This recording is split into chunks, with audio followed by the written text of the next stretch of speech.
Ladies and gentlemen, please help me to welcome the new Minister of Industry, Commerce, Agriculture and Fisheries, Minister and Investment, Minister Shaw.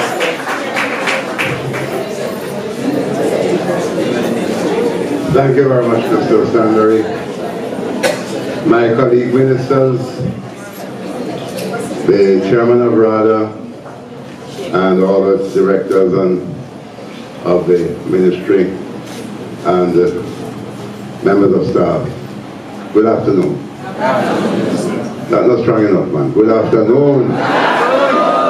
Thank you very much. Thank you.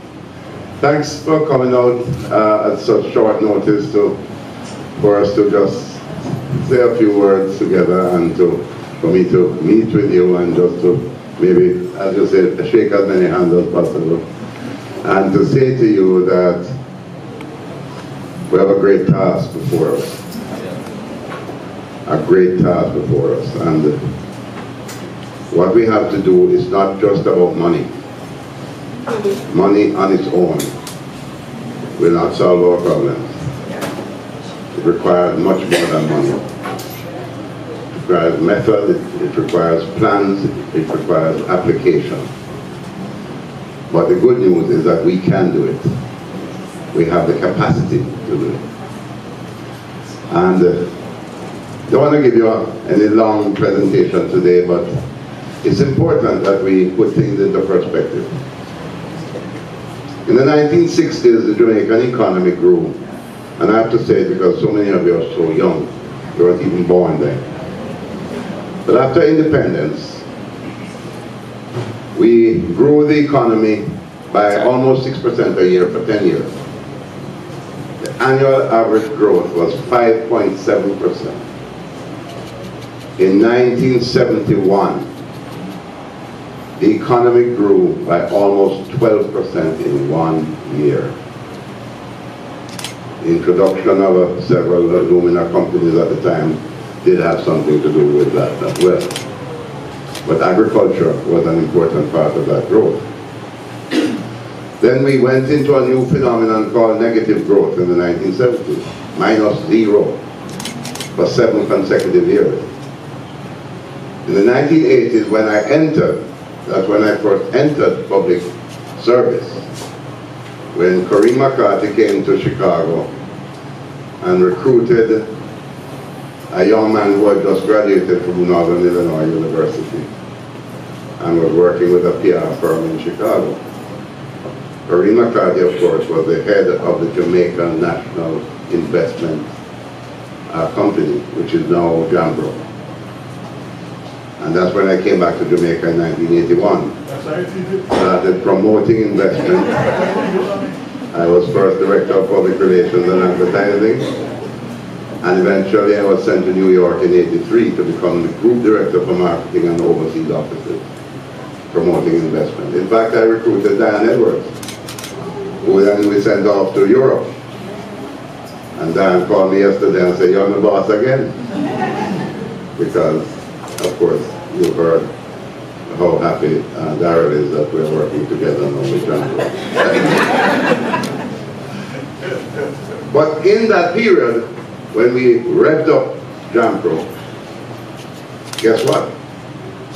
We returned to 6% growth again. And between 1986 and 1990, the economy grew by 6% a year. In 1987, the economy grew by 8.2%. 1987. And then we petered off down Hurricane Gilbert, 88. Category 4, almost 5, was 4. We still grew by 3%. Then we went up to 6% again, 1989, 1990, 1991, and then for the next 20 years, till now, 27 years or so, back to 1% growth. 1% growth per year. That's where we are now. Guess what? We can return to the days of 6% growth. Thank you, Darrell. And when we say that we'd like to achieve 5% in 4 years. It is achievable. But we have a lot of work to do.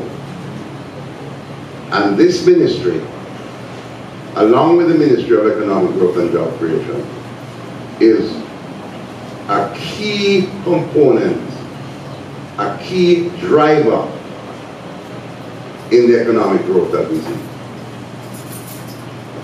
That's the background. And the good news is that we can do it. Now, on the weekend I went to a conference in Argentina, a town called Mendoza. And I was flying over the entire South American continent. When you look down past the Andes mountain, which is beautiful, but look at the plains. And no matter which country you're flying over, agricultural productivity was self-evident. You look down, and everything is manicured. Things growing, whether it is grapes, you name it, productive use of land. All the agricultural productivity that exists, not just in South America, by the way, other places like Dominican Republic, Costa Rica. And I said to myself, when you drive across Jamaica, fly across it, drive through it, what do we see? Idle land. As far as your eyes can see, idle land. And I said to myself, my God, idle land, idle hands. And we say, oh, we're poor.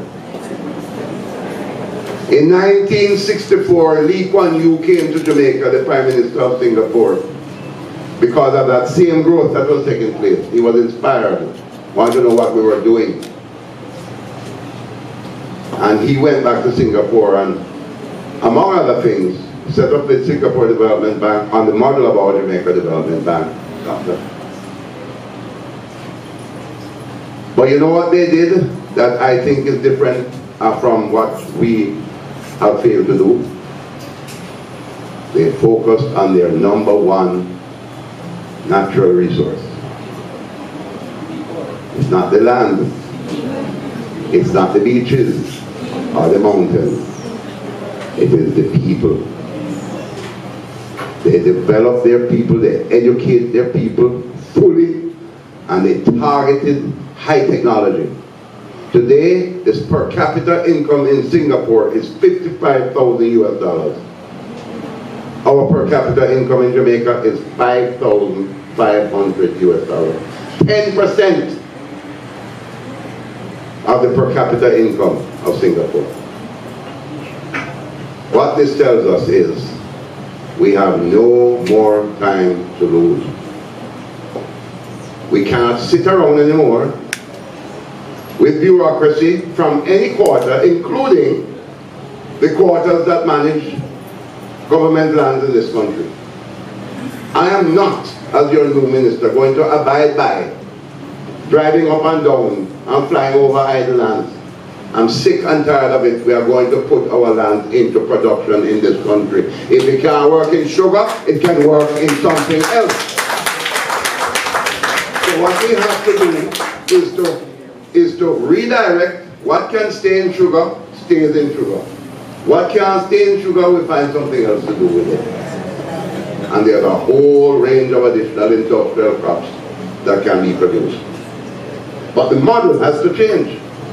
The model cannot be about one big owner, the government or anybody else that you might wish to divest to. The model has to be, we say to entrepreneurs, you ready for some land? The model can't be that the National Irrigation Commission must do all the irrigation either. Because we are now at a point of technology where we can divest either by sale or lease arrangements, land, to farmers who can put that land into production, who can have the vertical integration into agro-industry. Don't have to be all fresh things that we're selling, but processed as well. And guess what?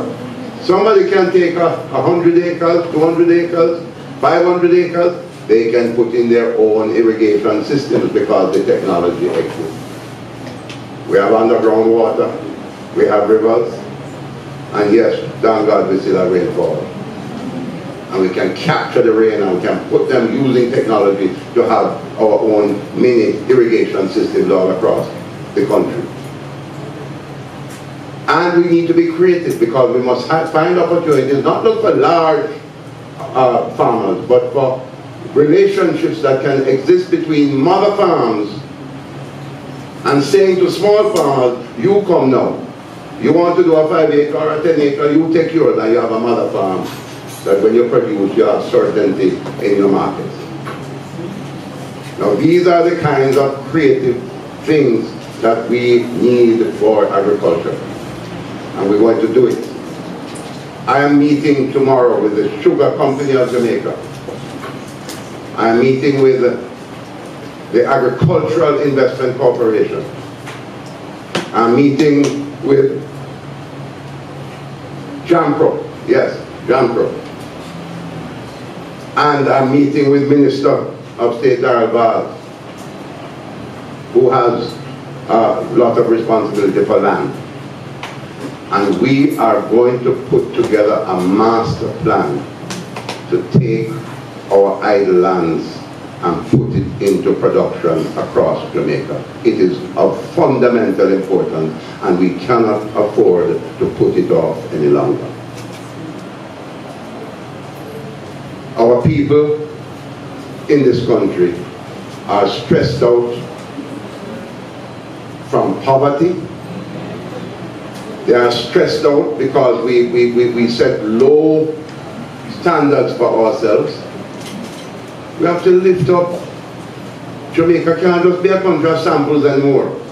You have a few fast runners and you have some good singers and that's it. And everybody is left somewhere in a state of mediocrity. So this is where I want to end my few remarks, to say to you, I would like this ministry, this experiment that Andrew Holness, Prime Minister, the most honorable Andrew Holness, was inspired to put them together because there's a natural fit. It cannot be that we can be flying in these stories, Mr. Bartlett, saying, bursting the record every time. And yet only 5% of the agricultural produce that we produce in Jamaica is used to feed tourists. The rest of it is imported, coming in on the planes with the tourists. Unacceptable, my little 8-year-old daughter would say. And then there's the vertical integration. There's the processing, the processed food industry, not just for sale to the tourists and locally, but for export into the global markets. So we have no more time to sit around and fiddle anymore. And those who are in charge of land divestment, by whatever means, whether by sale or by lease, I am sending out the warning now. If something can be done today, don't make it stay till tomorrow. If something can be done tomorrow or next week, don't put it off for 6 months and say you want a new master plan and you're going to take a year to put the master plan together. And by the way, this is not a plan that is urgent because we are at midterm now in the election cycle. No. We have to start thinking bigger than election cycles now. We have to start thinking that every person in this room and in this ministry can adopt a principle that I am going to pursue excellence. I'm going to make sure that whatever is appropriated to me to do, that I'm going to do it well. And I want to leave that with you. In the pursuit of excellence, each person can make a difference. And I want you to say to yourself, in the pursuit of excellence, I am going to make that difference. We have a lot of work to do. We have to do them simultaneously. Human development is perhaps our greatest crisis. Minister Royal Reid is working on that. And we're working, we have to rely on support and inspire our teachers. Don't abandon children, rescue them. Be patient with them. Teach them to love to read and to learn, and teach them the work ethic from early. And meantime, we have thousands and thousands of people across this land who just want an opportunity for a productive life. We have enough natural resources. God endowed natural resources. That when I look at what's happening in our country, I look at the idle lands, I cry shame on all of us to allow this to continue. It can't continue anymore. It has to be a part of the propagation of wealth. We are too rich in natural resources to walk around and say we're poor. We are too rich in natural resources to be led now by a bunch of young people who go and tell other young people, you don't have to work, just call and tell some people abroad some lie about what lotto they're doing and how much money they can get, but they must send some money first. These are things we have to provide productive alternatives to our citizens, and that is the job of government.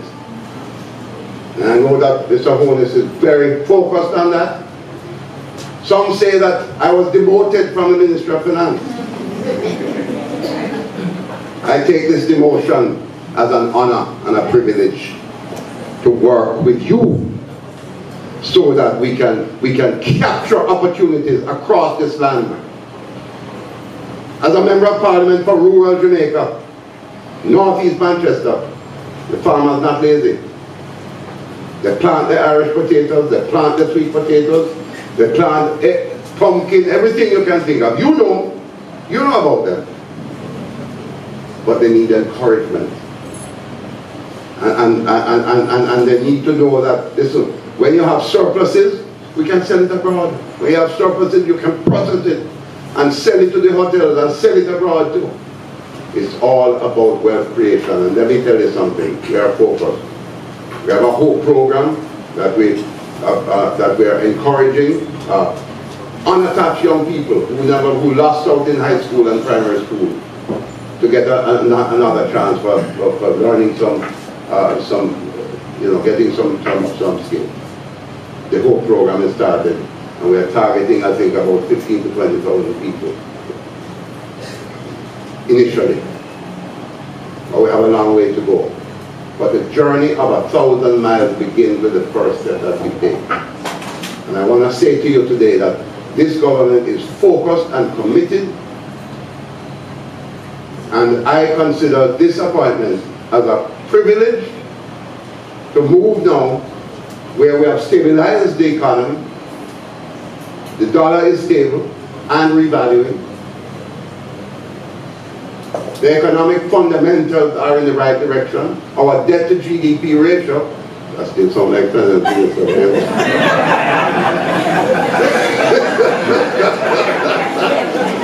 our debt to GDP ratio, which stood at close to 150% in 2013, at the end of this month is coming down to just about 103% of debt to GDP.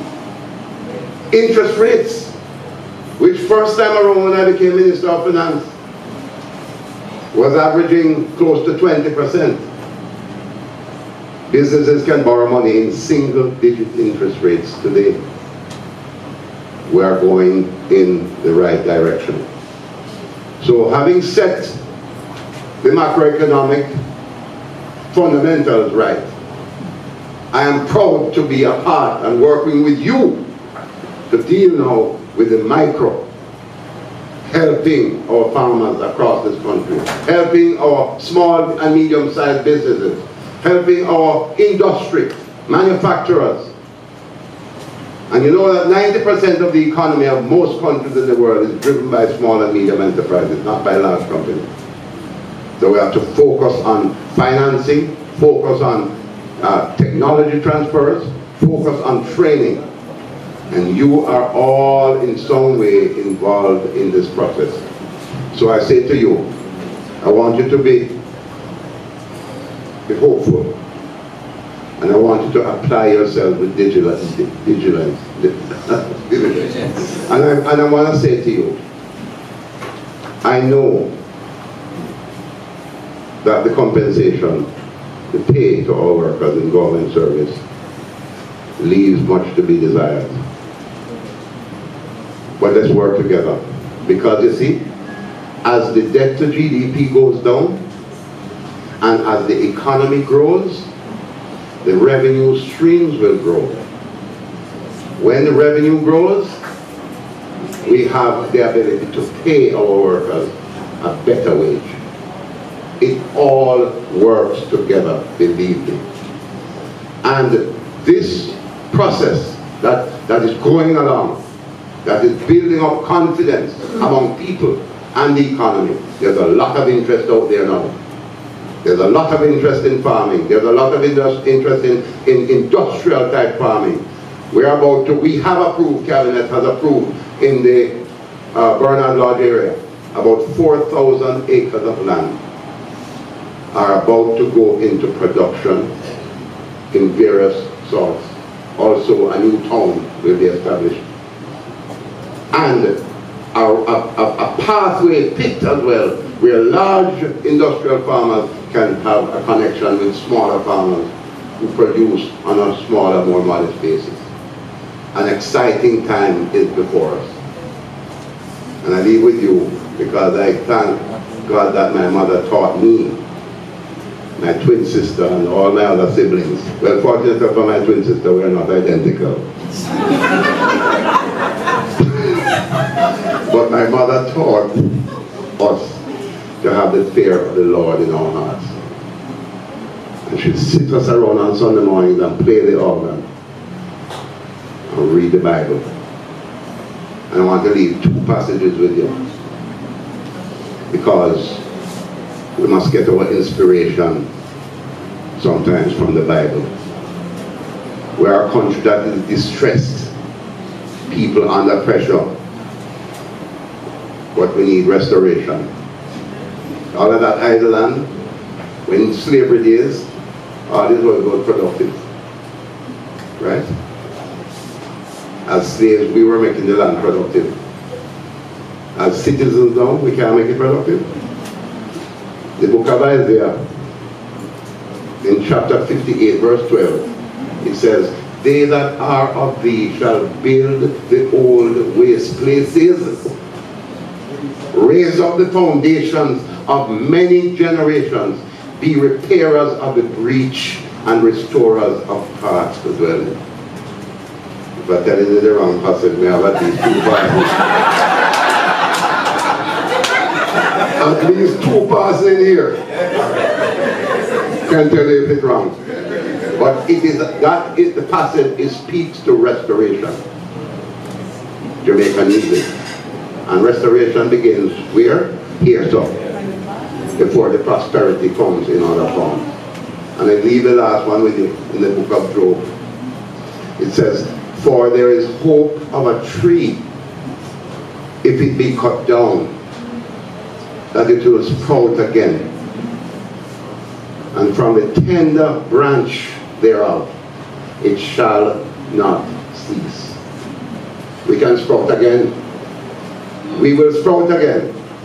Industry, commerce, yes, investment, agriculture, fisheries. We can sprout again. We must sprout again. And we are depending on you to do your part. God bless you and thank you very much.